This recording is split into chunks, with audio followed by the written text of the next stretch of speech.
That night, Yong returned to his newly completed safe house. As they stepped out of the car, Grandpa Lee and Shannon were in awe of how massive the place was. Shannon even remarked that the house seemed a bit over the top, though it certainly wouldn't feel that way once she and Yong had their private moments.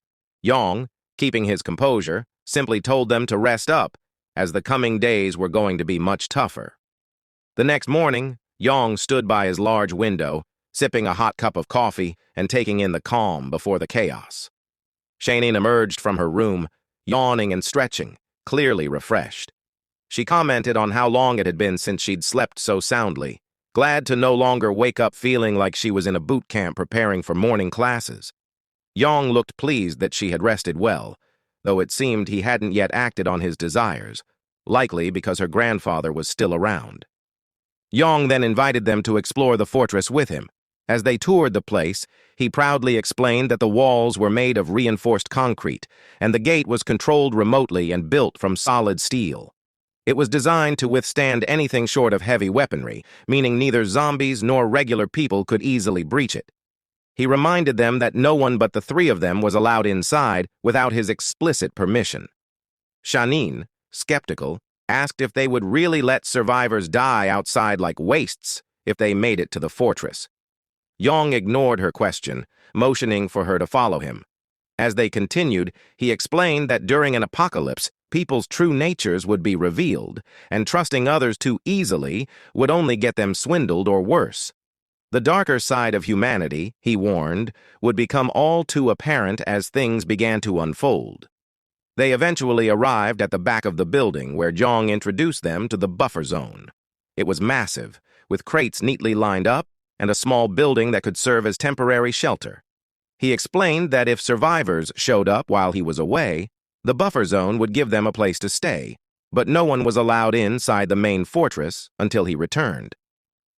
Finally, Yong led them to the food storage area, emphasizing that food was the most crucial thing during an apocalypse. Without enough supplies, he grimly noted, people might resort to something far worse, eating each other. Yong led them into the food warehouse, stating that he'd show them the areas where food would be distributed sparingly. Suddenly he paused and looked back at them, activating his mind's eye ability to confirm whether Lee and Shan-in were truly on his side. They appeared confused, unaware of what he was doing. Yong saw two happy emojis above their heads, which he interpreted as a sign of complete trust. His first time seeing this, confirming that the old man and his granddaughter trusted him with their lives. He then pulled out a weapon crate from his ring, emphasizing the importance of weapons during an apocalypse. He urged them to always keep their weapons under control and ensure they didn't fall into enemy hands. Lee and Shannon were both shocked as they picked up a shotgun and a crossbow, slowly coming to the realization of just how serious things were. Lee, with a dumbfounded expression, agreed to take responsibility for the weapons. With that done, the system notified Yong that he had completed the task of reuniting with Shannon. To his surprise, the next task popped up, finding and rescuing his former companion, Jiang Kai. Yong was shocked to see that the system was leading him toward reuniting with his comrades. As Yong stood by the huge glass window, he noticed a massive arrow pointing him in the direction of where Jiang Kai, his former companion, was located. This proved to be incredibly helpful, as he had been worried about how to find his comrades.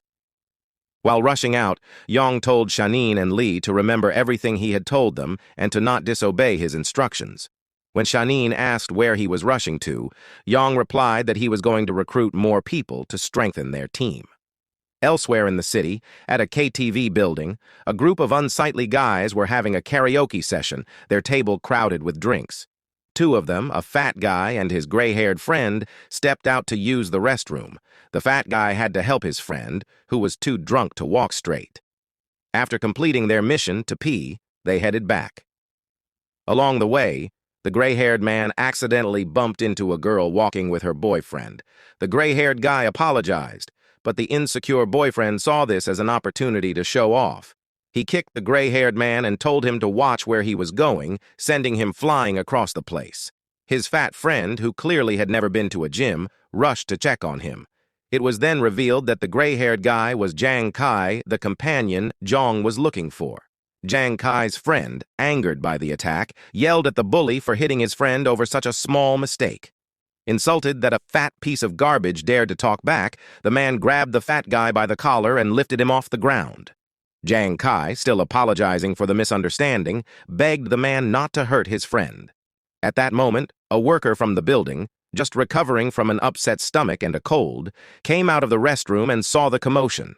He tried to de-escalate the situation, but the bully only felt more disrespected as he was trying to show off to a girl he had probably never even slept with. The thug, clearly not finished with his display of bravado, taunted the underpaid worker, claiming that even the worker's boss wouldn't dare to act out. But here he was, trying to confront him. The poor, exhausted worker advised Kai and his friend to leave while he attempted to deal with the unruly man. Unfazed, the thug told the worker to call his boss, threatening to shut down the karaoke bar entirely for daring to disrespect him. Jiang Kai and his fat friend, not wanting further trouble, ran back to their group as fast as they could. When they arrived, their friends laughed and teased them, asking if they were being chased by a dog. Kai explained that they had bumped into a drunk fool after leaving the restroom, and the man had wanted to start trouble. Fortunately, they were saved by a worker before things could escalate, or else they would have been beaten up pretty badly. One of their friends, furious that the fat guy didn't stand up for himself, criticized him for backing down. He boasted that their mechanical engineering class had never retreated from a fight. It was clear this guy was the typical muscle-headed, hot-tempered member of the group, always eager for a brawl. He threatened to call up more of their brothers to settle the score with the thug. The guy in the white hair gave him a look, as if he had lost his mind. Jiang Kai, trying to calm the situation, told the musclehead to stop showing off. With graduation less than a year away, the last thing they needed was unnecessary trouble. Kai urged everyone to relax, enjoy the music, and dance. Unfortunately, just as they were trying to move past the incident, the thug stormed into the room with more of his lackeys in tow, and the poor waiter, who looked like he was on the verge of collapsing, followed them in. Jiang Kai and his crew were stunned by the sight of the trembling, injured waiter as the arrogant thug pointed at them, instructing his goons to teach them a lesson. Jiang Kai and his friends were forced to kneel, their hands behind their heads, while the terrified waiter struggled with the pain. The musclehead of the group, Chen Chong, tried to call for help, but before he could finish his sentence, a thug smashed a bottle over his head for speaking out of turn. Blood flowed from Chen Chong's head, and Jiang Kai screamed his name in panic. All of this chaos unfolded simply because a foolish thug wanted to impress his girlfriend, who, quite frankly, resembled a troll. Meanwhile, Zhang had just arrived at the karaoke bar, unaware of the turmoil happening inside. The bouncers at the door welcomed him, leading him in as he wondered how his friend could be singing and partying when the apocalypse was looming.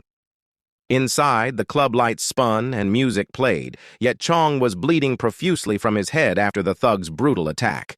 The aggressor still held the shattered bottle, ready to strike again, while Jiang Kai shouted for his injured friend.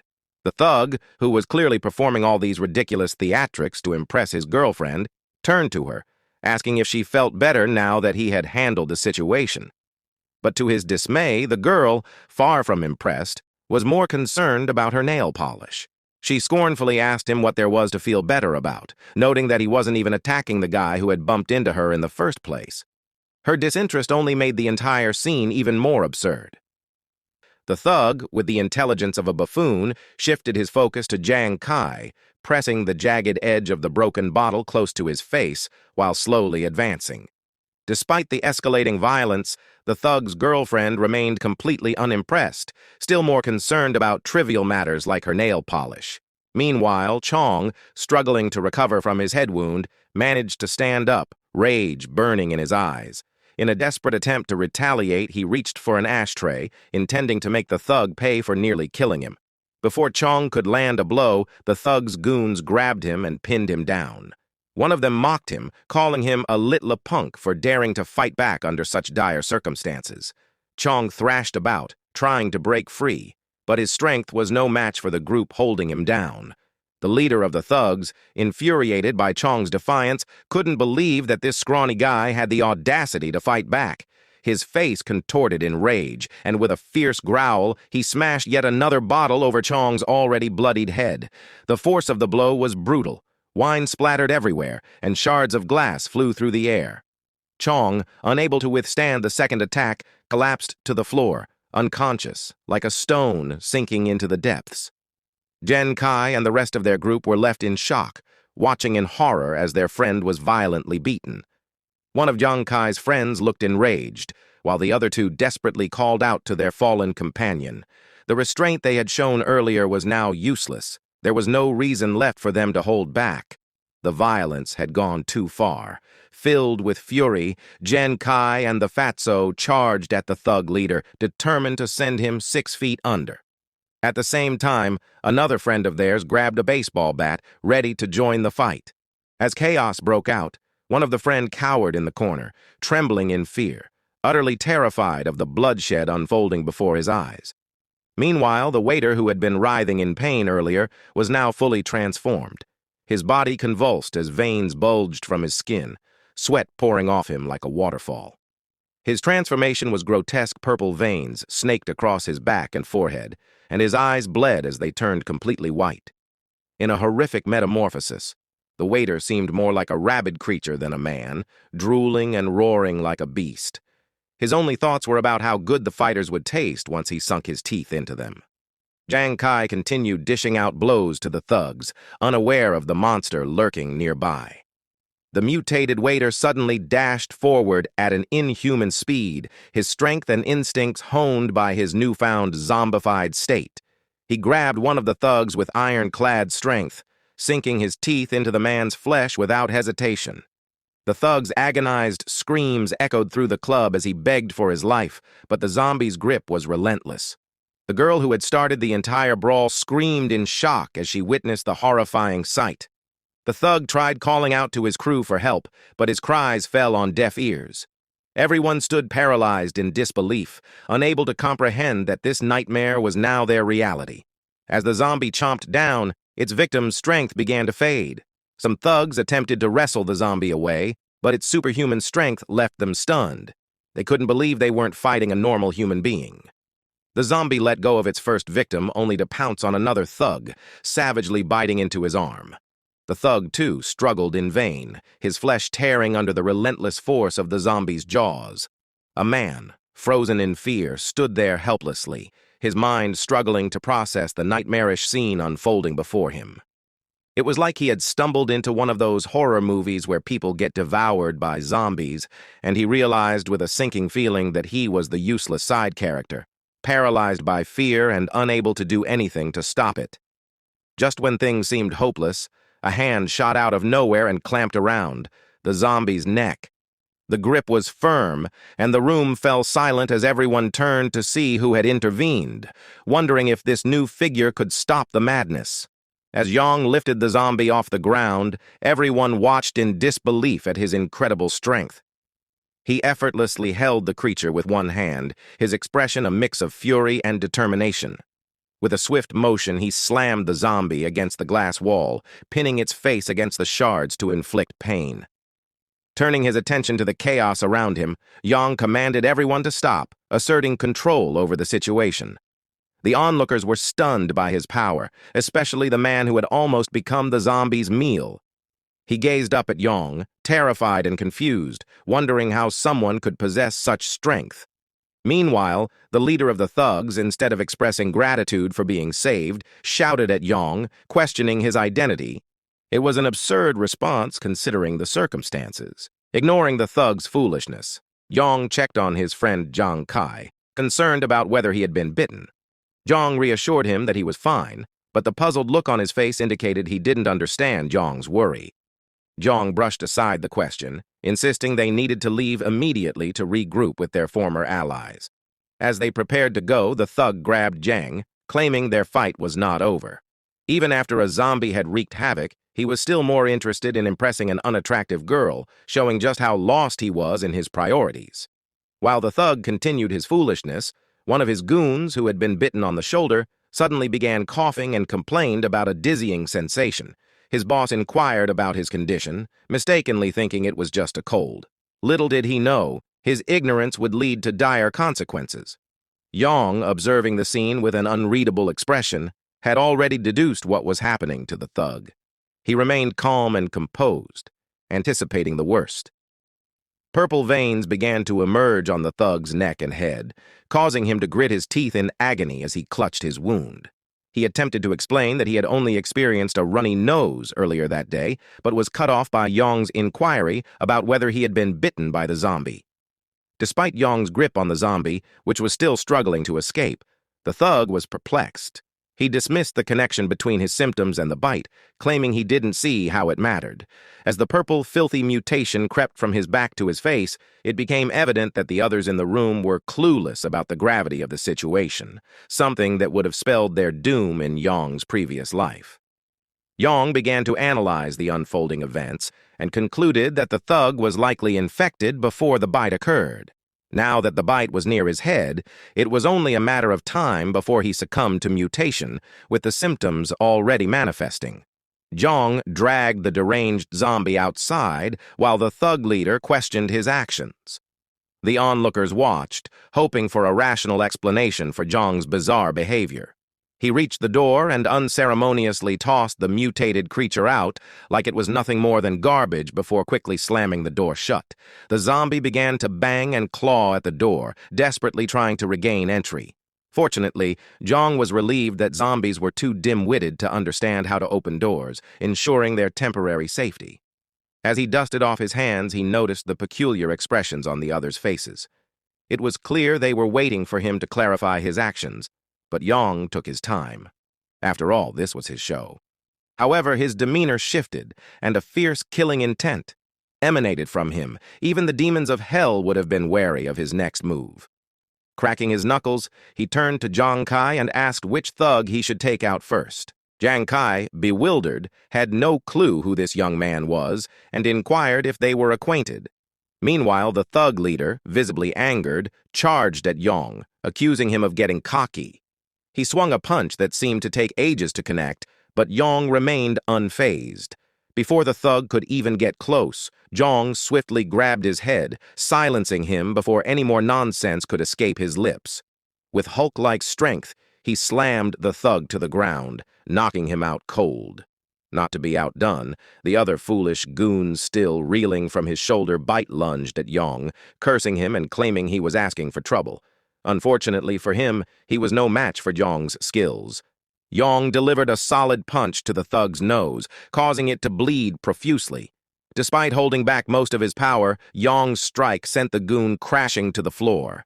He maintained his fighting stance, looking like a character straight out of a fighting game. Meanwhile, the goon lay unconscious, foaming at the mouth, prompting his partner to rush to his side. Confused, he questioned why his friend was acting so pathetic after just one punch. As the partner observed, his body began to tremble and twitch, signaling that the mutation was taking hold, though he had no idea what was about to happen. On the other hand, Yong felt invincible, reveling in his newfound confidence. He boldly asked if anyone else doubted him and wanted a taste of his fists, inviting anyone willing to step forward and try their luck. After that, Zhang told Zhang Kai to take his friend and wait for him outside the private room. Zhang Kai wiped his chin and followed the order. He and the big guy carefully lifted Chong and carried him out of the room. The thug leader and his goons tried to leave too. One lackey helped the injured guy to the door, but as they reached it, Zhang told them to stop and blocked their way. The leader, still acting clueless, asked Zhang what he was doing, while the girl, whose attention the leader had been desperately trying to impress, watched, equally surprised. Yong reminded the leader, saying maybe all those drinks had made him forget who he was dealing with. He pointed out that the man had nearly gotten his brother killed. The leader looked annoyed and scared simultaneously, telling Yong to stop talking nonsense and ordering him to get out of the way. Fed up with the thug's arrogance, Zhang pushed him back, his eyes empty of emotion as if he had entered a feral state. The leader cursed Yong, swearing that he would die for pushing him. It seemed like he conveniently forgot that Zhang had lifted a man with one hand moments earlier. Before the thug leader could fully get up, Yong stepped out of the room, locking the door behind him. The guy demanded the door be opened, threatening to skin Yong alive for daring to mess with him. Unbeknownst to the thug leader, he was about to face a far deadlier and more grotesque opponent. The goon who had been bitten on the shoulder earlier had now fully succumbed to the mutation. His eyes turned blood red, and any semblance of humanity had vanished entirely. His once recognizable gaze had become vacant. There was no trace of the man he used to be. The mutated thug let out a feral roar, desperately seeking out the nearest target to feast upon. His comrades tried to restrain him, bewildered by his ferocious behavior, shouting his name, Hat, and asking what he was doing. But it was obvious that Hat was no longer himself, only a mindless creature driven by hunger, eager to find the next piece of fresh meat. Jong stood on the other side of the door, listening to the chaos erupt inside. He could hear the desperate banging, the struggle to hold down their rabid former comrade, but it was clear that it was only a matter of time before they too would fall victim and become mindless monsters like him. Their voices rose in panicked screams, but Yong remained unfazed. One of the workers approached Yong, nervously asking what was happening and if he needed help. Yong looked at him and said to lock the door completely and not let anyone inside if he valued his life. He then instructed the worker to call the police and the hospital, informing them that there was a patient with the rabid flu in the room. The worker seemed stunned, either from fear or disbelief that Yong had just mentioned rabid flu. Yong's words left him frozen in place, paralyzed by the gravity of the situation. Noticing the worker still standing there like a fool, Yong snapped at him to hurry up. Snapping out of his stupor, the worker grabbed the keys, his hands trembling as he struggled to lock the door securely. While the worker fumbled with the lock, Jong left, leading Jang Kai and the rest of his friends out. Chong remained unconscious as they carried him, following Jong without looking back. The worker, who had been instructed to lock the door, paused, troubled by the unsettling sounds coming from inside the room. His colleague approached and asked what was causing all the commotion. The worker explained that Yong had mentioned someone in the room had the rabid flu, but his colleague seemed skeptical. The worker was surprised his colleague even knew about the disease. They decided to head to the security room to check the live surveillance footage and see what was really happening. They rushed through the hallway as fast as they could. Upon reaching the security room, they were met with a horrifying sight on the screens. The security guard watching over the cameras could barely comprehend what he was seeing. Their expressions revealed the shock and disgust they felt as they struggled to process the horrors unfolding before them. The footage revealed that the thug leader and his goons had all turned into mindless zombies, feasting on each other in a grotesque frenzy. It was pure chaos. Realizing the urgency of the situation, the workers immediately called the police for help. Meanwhile, Yong and his friends finally made it outside to where his car was parked. He urged them to hurry, as the club was no longer safe, and things were about to get much worse. They quickly got into the car, and Yong drove them away to a safer location that night. During the car ride, Jang Kai expressed his gratitude for Jong's help and asked who he was. Chong remained unconscious in the back seat, and the others were just as curious. Yong introduced himself and told them that he was hired to protect them, adding that they didn't need to know who the employer was, they should just be grateful that he bothered to save weaklings like them. One of the guys sitting in the back asked if the rabid flu was actually real since online rumors had dismissed it. Yong, seemingly unconcerned with the fact that he was driving, turned to answer. He asked if the guy thought everything they just witnessed at the club was an illusion. Realizing the truth, the man nervously asked if there was a cure for the flu. Yong responded that the disaster was far from over, and the world was already at its breaking point. It was only going to get worse, and they needed to be ready for anything. Suddenly, they heard a scream from outside the car, leaving them confused about what was happening. With the windows down, they saw a zombie attacking an innocent civilian who was desperately crying for help. The civilian blamed it on the effects of the rabid flu. Jong explained that this was just a localized outbreak. It was still on a small scale and in the early stages, with most of the infected in the incubation period. He warned that it wouldn't take long for everything to spiral out of control on a larger scale. If they wanted any hope of survival, they needed to follow his orders. Without hesitation, they all agreed in unison. In a flashback scene, we see Jang Kai crying like a wimp, blaming someone he once considered a brother. Jong explained that in his past life, Yang Kai's entire dorm had been killed by zombies because one of his so-called brothers betrayed them. Jiang was the only one who survived the tragedy.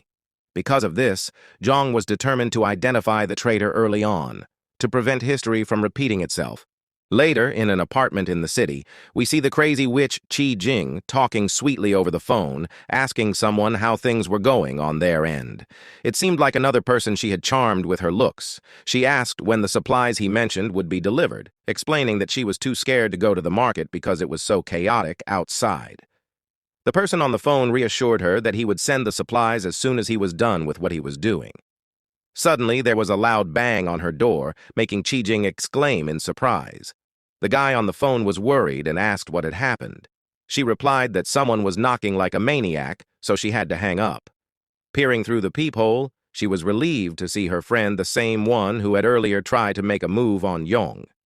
Qi Jing let her friend in and admitted the loud knock had scared her to death, but her friend brushed it off and instead informed her that someone named Old Lu, who lived on the first floor, had been taken away that morning. Qi Jing, shocked, asked her friend how that had happened. Her friend explained that the police and an ambulance had come to take him away. With a nervous look on her face, Qi Jing realized that was why it had been so chaotic downstairs earlier in the morning. Her friend, convinced that it was because of the rabid flu, said that she no longer thought it was just a useless rumor.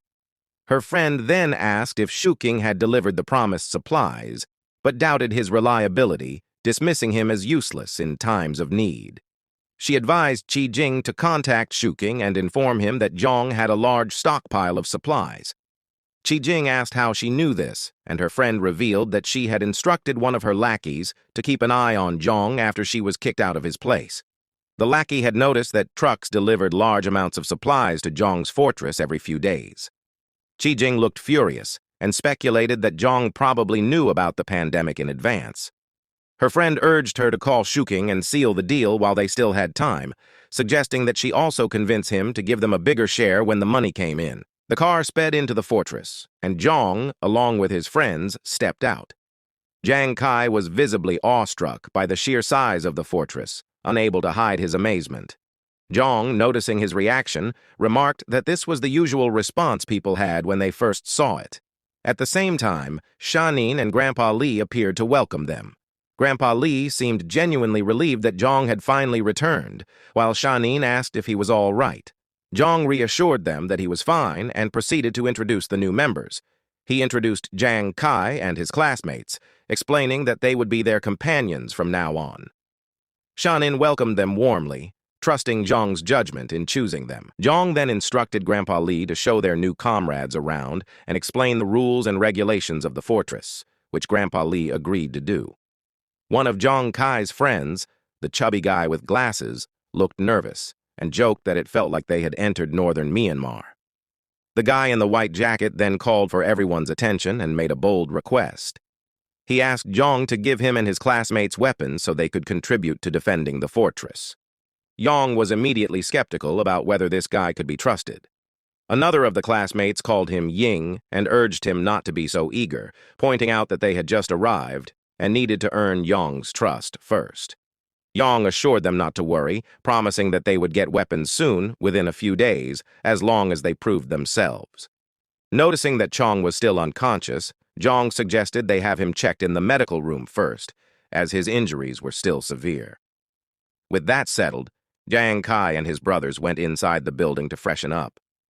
Yining then confronted the chubby one, known as Fourth, asking why he stopped him from trying to get weapons earlier. He argued that if they hadn't been stopped, they could have already had weapons to protect themselves.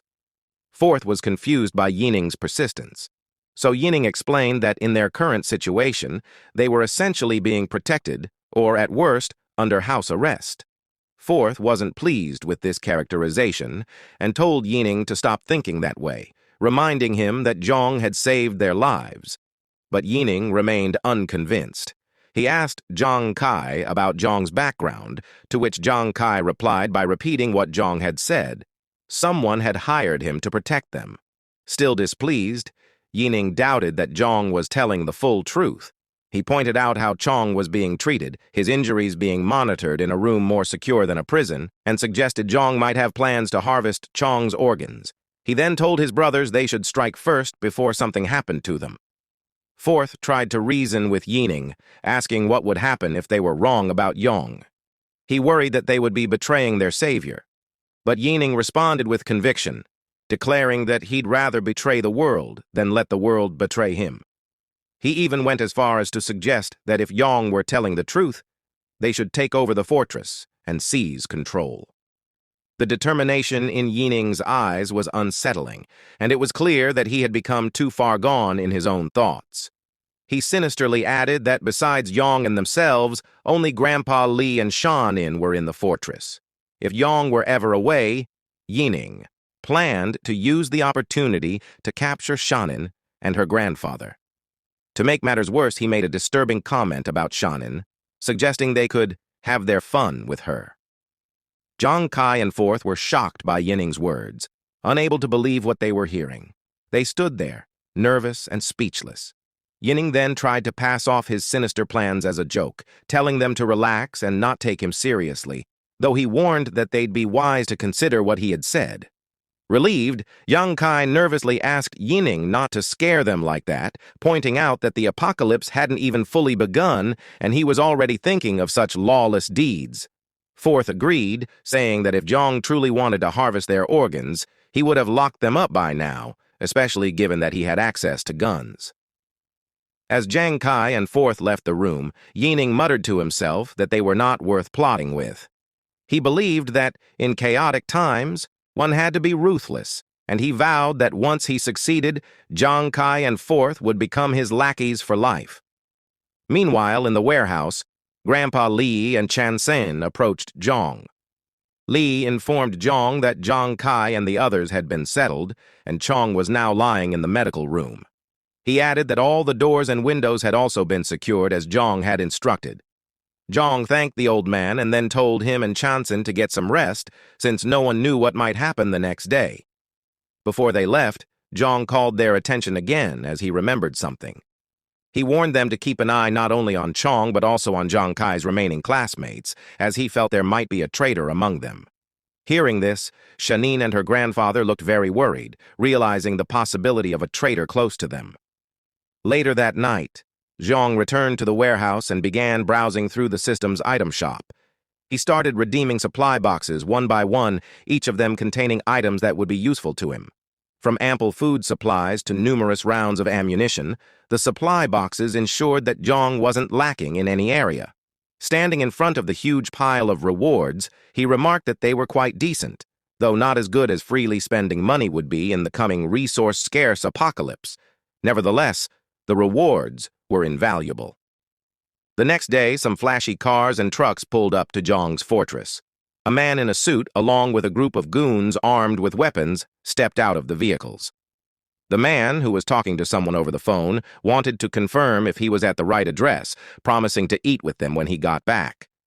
Once confirmed, he ordered his goons to break down the door, revealing himself to be the crazy driver from an earlier road rage incident involving Zhang. The goons started banging on the gate in an attempt to break it down, but their efforts were in vain. One of them pointed out that the gate was likely an inch thick, making it impossible to break through with their current weapons. Infuriated, the man questioned who would use such a thick door on a normal house. He then ordered his men to bring out the big guns from the cars. The goons slowly unloaded crates filled with bottles of Molotov cocktails, igniting them and hurling them over the gate. Fire spread throughout every corner of Yong's fortress in seconds, filling the area with thick smoke. The goons continued tossing Molotovs, setting everything ablaze. Shan-in, along with Yang Kai and his crew, rushed out to extinguish the fires before everything burned to the ground. Shan-in remarked that Zhang had been right about everything he had told her. Disaster hadn't fully struck yet, but extreme situations were already happening. At the same time, Zhang and Grandpa Li stepped out with their guns to confront the troublemakers. They made their way to the fortress tower to get a better view of the goons.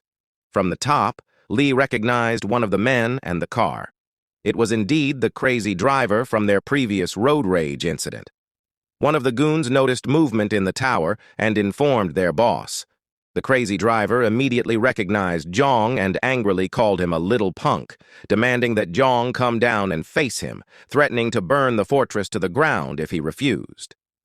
Zhang, however, gave the man 5 minutes to leave with his lackeys or else. The lackeys, enraged by Zhang's defiance, called him a brat and asked if he knew who their boss was. They were then told to stop wasting time and bring out the last 2 crates of Molotovs. At that moment, Yang received a new task from the system. The crazy driver and his goons were marked as a threat to the fortress, and the system instructed Yang to eliminate them quickly. Grandpa Lee asked Zhang about their next plan and whether they should fire a warning shot. Zhang found the idea of warning shots laughable, calling the attackers complete gangsters. Though order had not yet fully broken down, these men were already committing grave crimes without caring if anyone was hurt. Zhang readied his rifle, telling Lee that sparing them would only lead to more innocent people being harmed during the apocalypse. He opened fire, catching the gangster boss off guard and cleanly shooting off his arm. The man screamed in pain, trying to contain the bleeding. Yang, on the other hand, was visibly annoyed that he had missed his original target, commenting on how rusty he had become after living a peaceful life for so long. The goons, realizing the firepower Yang and his people had, decided to retreat. The boss urged his goons to cover him as they ran towards the trucks. Zhang, determined to finish what he had started, prepared for another shot, firing with the intent to end them all. He unleashed a barrage of bullets, hitting several of the goons before they could escape. The boss and a few others managed to get into a truck, urging the driver to start the engine quickly. Lai expressed concern that the rest were attempting to escape by car, but Yang reassured him, saying that was why he had chosen an automatic rifle. He reloaded and unleashed a spray of bullets on the Jeep, preventing any chance of escape. Lai watched Yang in awe. The boy's proficiency with firearms was astounding. The way Zhang fired and reloaded so smoothly was even better than how Lie remembered from his own time in service. He couldn't help but wonder about Zhang's true background. The screams of the gangsters could be heard as the bullets tore through them, and there was no one left to save them. By the time Yang was done, the front of the fortress was littered with bodies, and the cars were engulfed in flames. After finishing the job, Yang instructed Li to call Zhang Kai and the others to clean up the mess. Suddenly, a thought struck Zhang, since it was still the early stages of the disaster. Perhaps he could let the bodies turn into zombies and use them for Zhang Kai and Shannon to practice on. He then turned to Li, telling him there was no need to rush the cleanup. The old man, puzzled, asked if they were really going to leave the dead bodies on the road, to which Zhang replied that he had other plans for them. Later that day, 2 cars sped down the road, with Shu King in the driver's seat. He asked if they were nearing their destination, and Qi Jing's friend in the back confirmed they were almost at the next intersection. Qi Jing, frustrated, noted that her friend always put on an act whenever Shu King was around, but she chose to let it slide. As they reached Zhang's fortress, Shu King parked outside and instructed Qi Jing to message him once they were inside. Qi Jing stepped out and demanded that Zia come along too, which surprised her. Zia complained about her aching feet, saying she couldn't walk much further in her heels. Qi Jing, however, wasn't interested in excuses and dragged Zia out of the car, insisting she needed to come along. Shu King watched them until they were out of sight. He then picked up his phone, instructing someone on the line to get ready. Behind him, a second car was filled with thugs, waiting for Shu King's signal to make their move. The leader confirmed Shu King's orders and stayed on standby. Meanwhile, as Qi Jing and Zia walked, Zia asked why she had been dragged along. Qi Jing, unimpressed, called her an old fox and questioned whether she actually thought her little tricks would work. Zia tried to play innocent, explaining that she dressed up just to impress Zhang since he already knew about Qi Jing and Shu King. Suddenly, Qi Jing sensed something was wrong up ahead. As they approached, they saw dead bodies and wrecked cars scattered in front of the fortress. Zia speculated whether it had been a shootout or something worse. Fear began to creep in as they realized those bodies weren't just injured, they were dead. Zia immediately suggested they turn back, but Qi Jing took a moment to analyze the scene. She noticed the dried blood and concluded that the bodies had been there for a while. Qi Jing speculated that perhaps 2 groups had fought over Zhang's supplies, and assumed Yong might not have survived. Not that it mattered much to her, she was focused solely on getting those supplies. While the girls debated their next steps, the trunk of the car behind then slowly opened. The crazy driver, who had tangled with Yong before, was crawling out, but now he was mutating into a zombie. Unaware of this new threat behind them, Qi-Jing and Zia decided to let Shu Qing's people handle the situation, completely oblivious to the danger that was about to unfold. Qi-Jing and Zia approached the huge gates of the fortress, both visibly nervous due to how exposed they were in the open. Zia noted that they couldn't see anything inside since the gate was tightly shut. Observing the reinforced security, Qi-Jing wondered if Zhang was okay. While they were trying to figure out how to get in, a voice called out to them, making them panic. Looking up, they saw Shanin with a crossbow in her hand, demanding to know who they were and how they knew about the fortress. Zia quickly responded that they were friends with Zhang, while Qi-Jing audaciously claimed to be Zhang's girlfriend.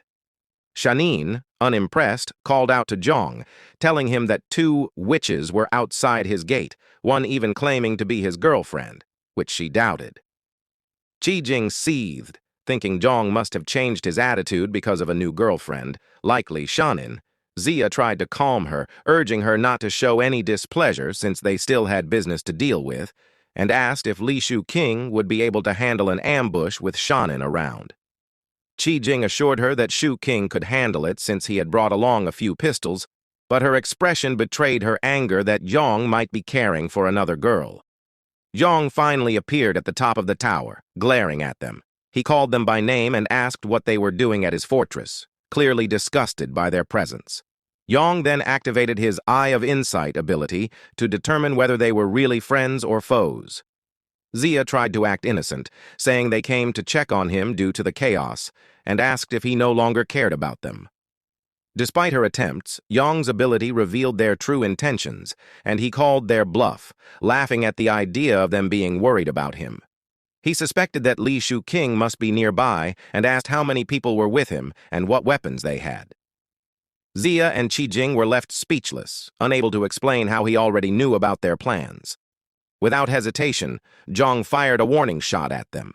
Shocked and unable to fathom why Zhang had become so hostile, Zia urged Qi-Jing to speak calmly, reminding her that Zhang still had a gun pointed at them. Qi-Jing, however, foolishly asked why they should be afraid, demanding to know if Zhang would actually shoot her.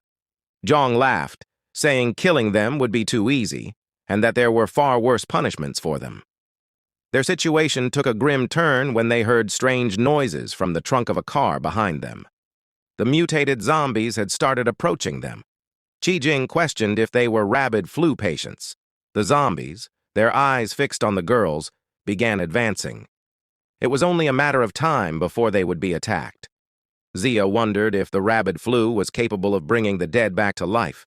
Yong looked down at the unfolding chaos and declared he would let the girls die at the hands of the zombies. The mindless creatures roared furiously and charged toward them. Terrified, the girls turned and ran for their lives, sprinting back to Li Shu King's car. They shouted his name and he rolled down the window to see what was happening. With tears and sweat dripping down their faces, they screamed for help, but it looked like the end of the road for them. They hadn't anticipated how quickly the tables could tumble. Li Shu King panicked at the sight of the mutated zombies and questioned how it was possible for rabid flu patients to be outside the fortress. He spoke urgently to his goons over the walkie-talkie, instructing them to turn around and flee as quickly as possible, fearful that he could be infected and mutated as well. The cars swiftly swerved and sped away, leaving the 2 girls behind.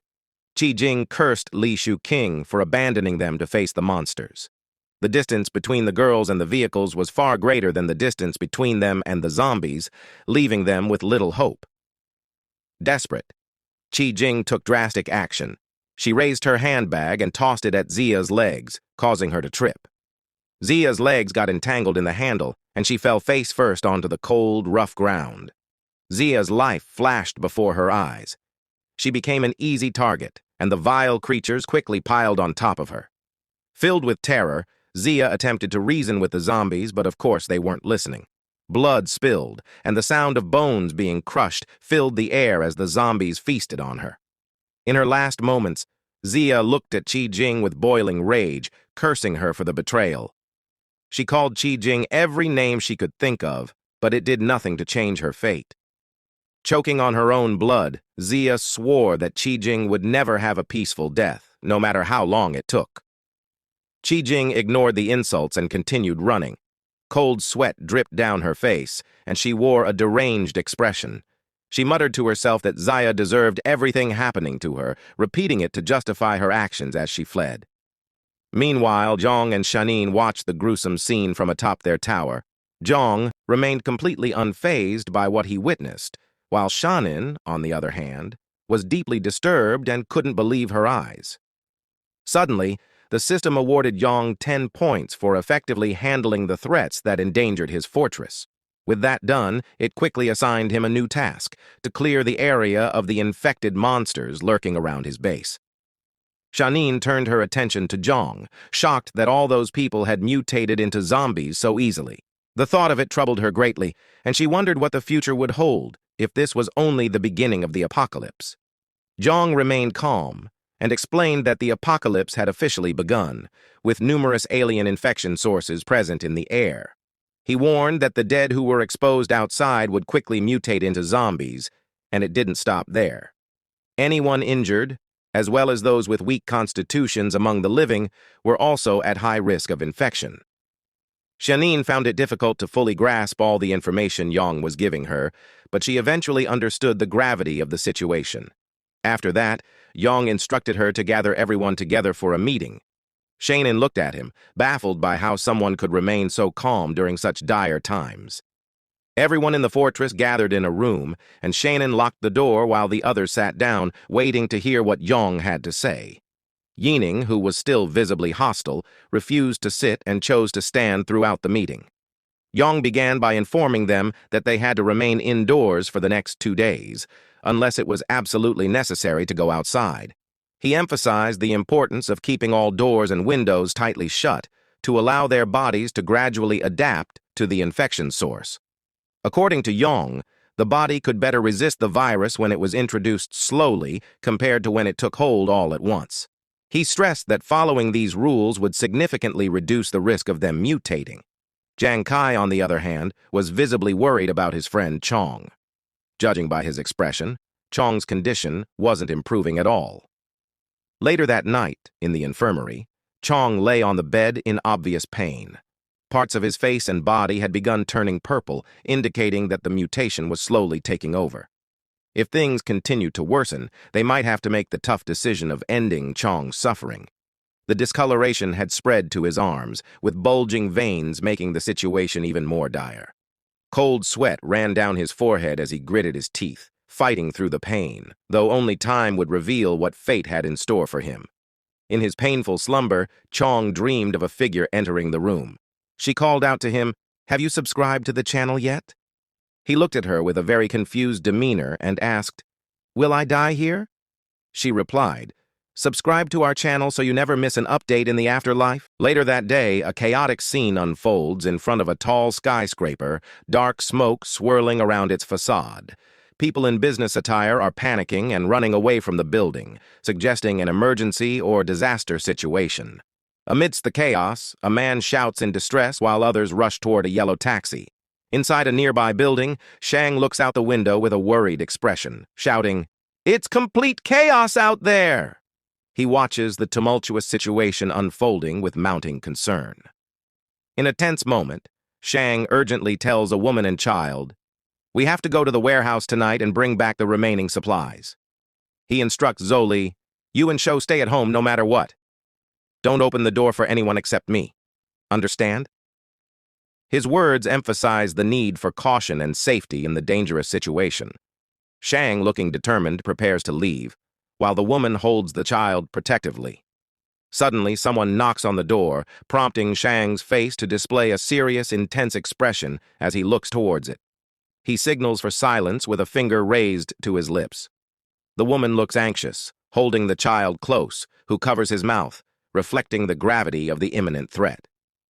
Shang cautiously opens the door while holding a golf club, prepared for a potential threat. A voice calls out, "Brother X, are you home?" Recognizing the voice, Shang exhales in relief, saying, "Oh, it's you," though he still holds the golf club, suggesting he had been tense and ready for confrontation.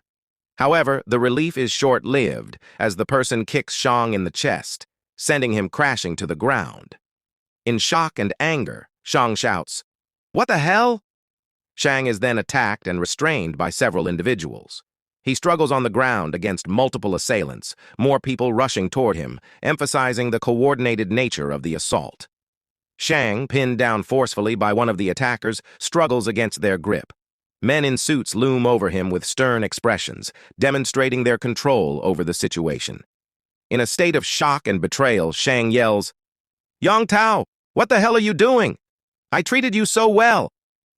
His expression shows disbelief and hurt, emphasizing the emotional impact of the betrayal. Yong Tao responds with a mocking smile, saying, "Say that again. Treated me well? In your eyes, I'm just a lackey." His defiant posture and words reveal his resentment and bitterness. Shang retorts, "Do you have any conscience? Without me, would you have been able to save up for your house down payment?" Yong Tao, standing confidently, sneers, "Yes, I made a bit for the down payment, but you earned enough for several houses." He demands the warehouse keys and the address, while Shang, still on the ground, looks focused on keeping his resources hidden. Shang lies on the ground, gritting his teeth in frustration and anger. Yong Tao, with a smug expression, says, "Still being stubborn, huh?" as he glances back at his accomplices. In the background, the woman clings protectively to the child, both appearing worried and vulnerable, emphasizing the tension in the room. Yong Tao aggressively grabs the woman by her hair, forcing her to look up. "Look over here, you bastard!" he commands. The woman grimaces in pain, while the child watches in shock and fear, highlighting the violent nature of the confrontation. The child, filled with fear and anger, shouts, "Please let go of my mommy!" as he reaches out in a desperate attempt to protect her. Tears well up in his eyes, his face, flushed with emotion. In a desperate act of defiance, the child bites Yong Tao's arm. Yong Tao reacts angrily, shouting, "You little brat! You've gone crazy, haven't you?" and forcefully throws the child back. The child cries out in pain as he is pushed away, while the mother looks on in horror, her expression filled with shock and fear. Shang, still on the ground, glares defiantly at Yong Tao with determination and anger, shouting, "If you've got guts, come at Mel, leave my wife and child alone." Yong Tao, standing confidently with a smirk, arms crossed, says, "Don't worry. As long as you cooperate, your wife and child will be safe." Shang's face remains visibly angry and desperate, but he realizes he has no other option. Yong Tao commands, "Now take us to your warehouse." Yong Tao and his group stand confidently in the doorway, silhouetted by the light from outside.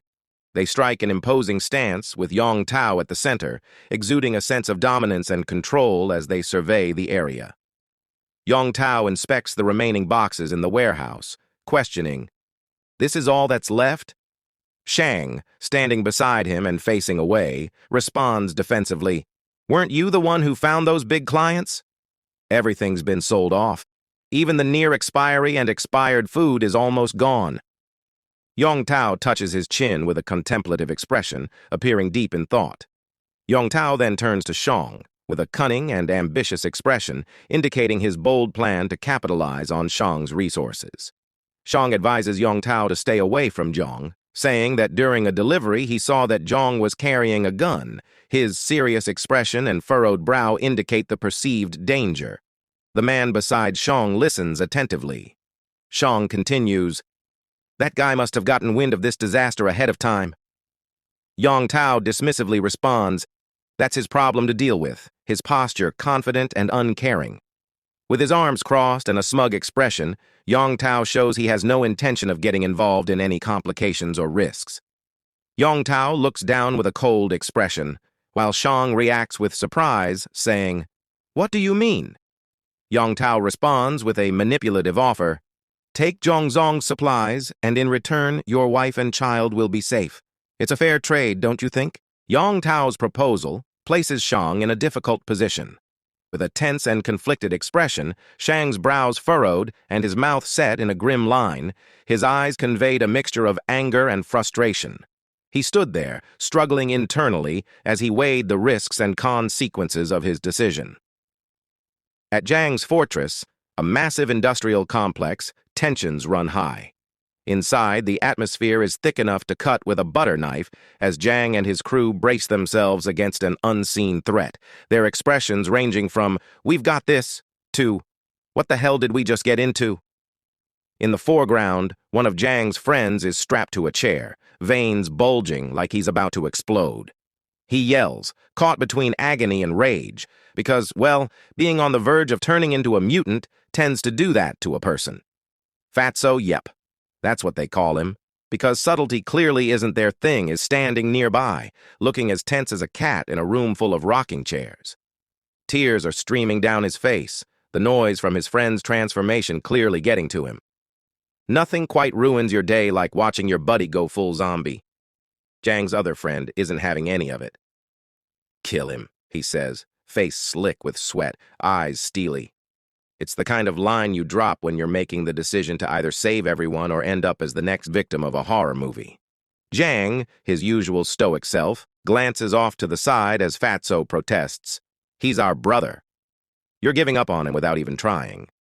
Fatso's passion is obvious, but let's be real, they've all seen this before. Jiang's response is cold and pragmatic. He's right. Once someone turns, there's almost no chance of recovery. Translation? Your friend's halfway to becoming a brain-eating monster, so maybe it's time to cut your losses. In a moment straight out of a Western showdown, Yang calmly pulls a knife from its sheath and hands it to another guy, who suddenly looks like he just realized he's about to be the unwilling star of a very unfortunate reality show. "Use this," Jiang commands, as casually as if he were asking someone to pass the salt. The poor guy stares at the knife, wide-eyed and stammering. "What do you mean?" Jiang doesn't blink. "Finish him off. Cool as a cucumber." The guy is sweating bullets, probably regretting every decision that led him here, because who wouldn't? He's holding a literal knife, and he's supposed to use it on his friend, who's thrashing in the chair, likely moments away from turning into the Hulk's uglier cousin. Jiang presses on. "You've always wanted a weapon, haven't you?" He pushes the knife closer like he's offering a gift. "Now take this weapon and put him out of his misery." You can practically see the guy's soul leave his body as he sweats through his shirt. It's one of those moments where you realize that the apocalypse doesn't just bring out the worst in humanity, it forces you to make the worst decisions too. Finally, in a dramatic gesture fit for a Shakespearean tragedy, Jen Kai steps forward, gripping the knife tightly. "I'll do it," he says, his eyes filled with a mix of determination and horror. Jen Kai's wishing he was anywhere but here, maybe lounging on a beach with a pina colada. Anxiety's written all over his face, sweat pouring down like he's just run a marathon, but it's really a marathon of self-doubt. Jiang, ever the puppet master, hands him a knife like he's just passing the salt, but we know it's way more than that. Jiang gives him that smug, "I'm always 3 steps ahead" look, turning the pressure up to max, and drops a warning. "You sure you've thought this through?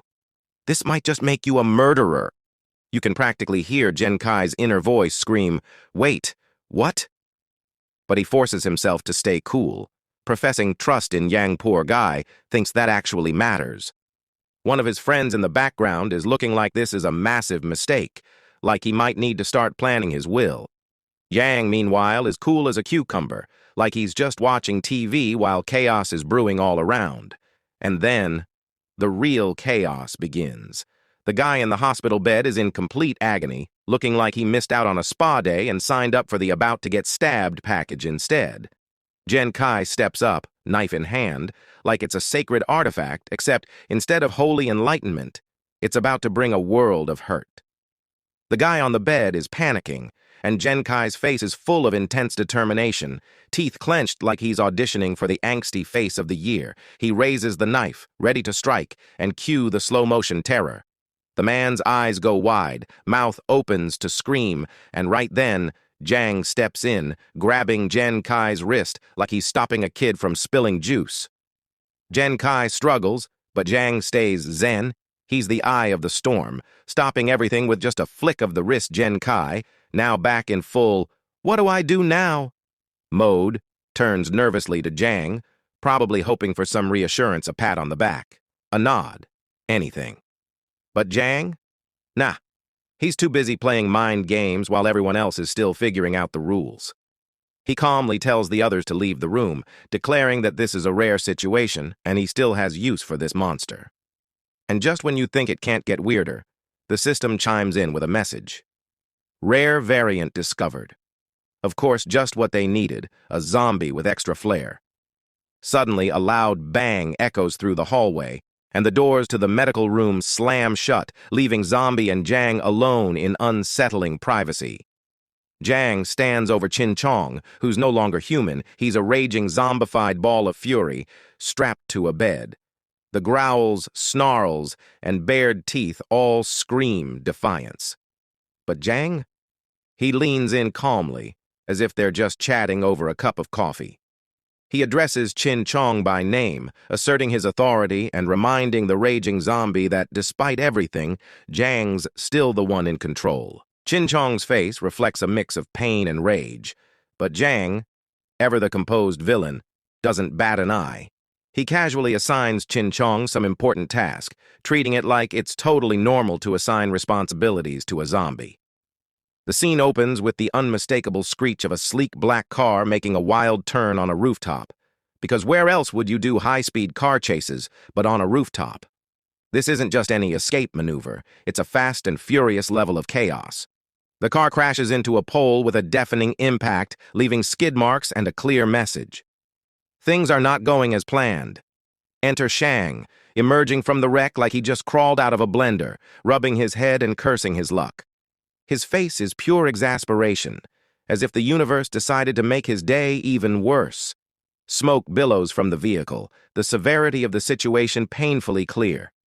Just as the universe finishes laughing at Shang's optimism, a zombie shows up, not just any zombie, but one with the ferocity of a dog that hasn't eaten in a week and just spotted a steak.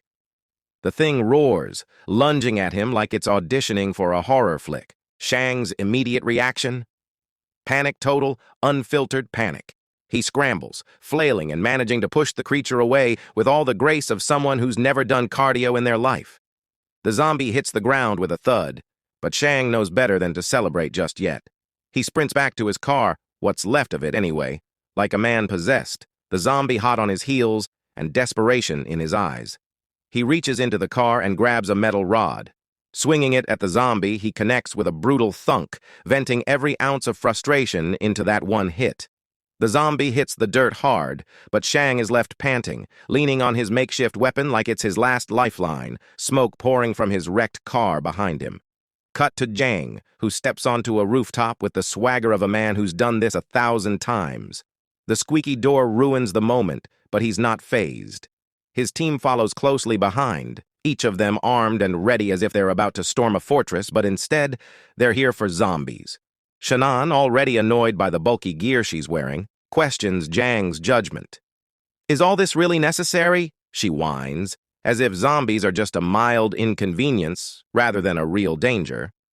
Jang, ever the composed leader, calmly explains that when you're dealing with creatures that can tear your face off, maybe a little extra protection isn't the worst idea. As the team huddles behind a building strategizing their next move, Yang emphasizes the importance of staying alert, just in case the undead get any funny ideas. They're now well within zombie perception range, and the tension rises. Just as predicted, a zombie detects their presence. Its vicious snarl raises the stakes. Jang's voice cuts through the chaos, instructing his team to keep their distance and watch out for each other. It's like a horror movie pep talk, except they're the ones in the film. Suddenly, a zombie makes a wild lunge at Jang, but he dodges with ease. Cool as ever, he shouts instructions to the team. Hit the temple or the back of the neck. Otherwise, you're just playing patty cake with the undead. One brave soul steps up, fueled by Jang's guidance, and swings at the zombie's head. Big mistake. The poor guy hits the hardest part of the skull and learns a painful lesson when the zombie roars back, furious, and shoves him like it just got its second wind. In a desperate plea for help, the team member calls out.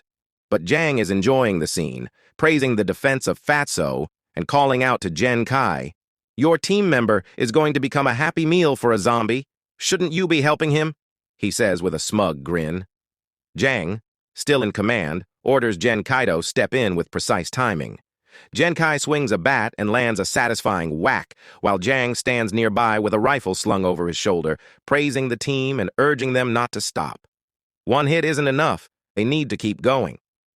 As soon as Jen Kai finishes the task and turns around for some reassurance, he notices a zombie creeping up behind Jang, who seems blissfully unaware of the threat.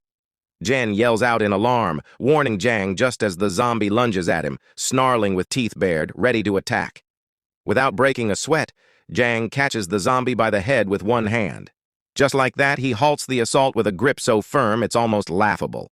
As the zombie thrashes in his grasp, Jang delivers a calm, almost fatherly admonishment. "Always be aware of your surroundings. One mistake can kill you." Jang effortlessly flips the situation, leaving the rest of the team in stunned silence. If they weren't impressed before, they certainly are now. His calm demeanor amidst the chaos showcases not just his skill, but his dominance in handling threats, transforming a near disaster into a display of mastery. The team's admiration shifts from fear to respect, realizing they're not just following a leader, they're witnessing a true force in action. Meanwhile, Shang, still shaken from his earlier encounter, is scanning his surroundings, growing more frustrated by the second. He can't help but wonder if Jang would have bothered to fill him in on any of this chaos. Just then, a shadowy figure with glowing eyes crawls out from beneath a vehicle. It's Zaya, desperately trying to make her way despite her severe injuries. She reaches out, grasping onto a random bystander's leg like it's her lifeline. The poor guy stumbles back, horror etched on his face as the reality of the situation sinks in. Before anyone can react, Zia lets out an unearthly roar, her eyes wide with fury. She lunges at him, embodying every nightmare they've ever had. Thanks for watching! If you enjoyed the content, remember to like, subscribe, and hit the bell to stay updated.